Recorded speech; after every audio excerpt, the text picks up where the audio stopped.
Hello, magluluto pa tayo ng pakbet. Bali, inuna ko na yung karne. Ito yung pagmamantikahin ko. Tapos, dito ko igisa yung pakbet.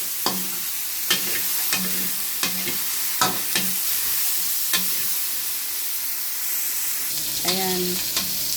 Kapag brown na yung karne, papagilid ko, tapos lagay ko yung bawang.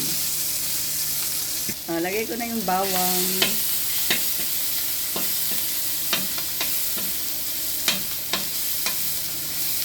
Tapos sibuyas.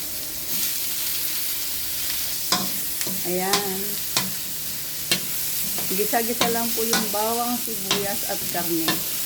Hindi ko na po siya nilagyan ng mantika kasi nagmantika na yung karne. Tapos lagay natin yung kamatis. Gisa-gisa lang po yan.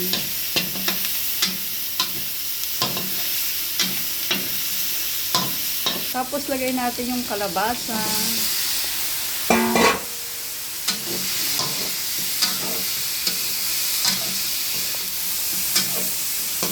Tapos lagyan natin ng tubig. Gisa-gisa lang po. Tapos lagay na po natin yung gulay na talong, okra, sitaw, at ampalaya.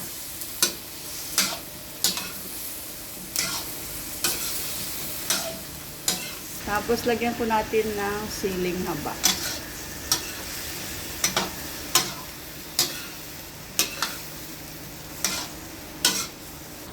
Tapos lagay na po natin yung pampalasang bagoong.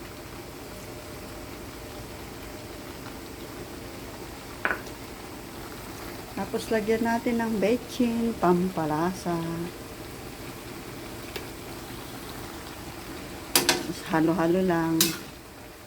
Madali lang po maluto ang gulay. Kahit gulay araw-araw ang aking ulam, hindi po ako nagsasawa. Maganda po ito sa ating katawan. Tapos tikman po natin.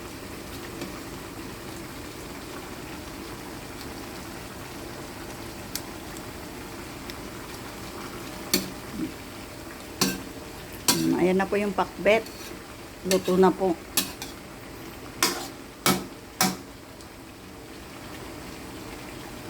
Kain na po tayo. Ang pakbet ni Madam. Salamat sa inyong panunood. Antay na po. Pinakbet, Tagalog. Let's eat. Bye.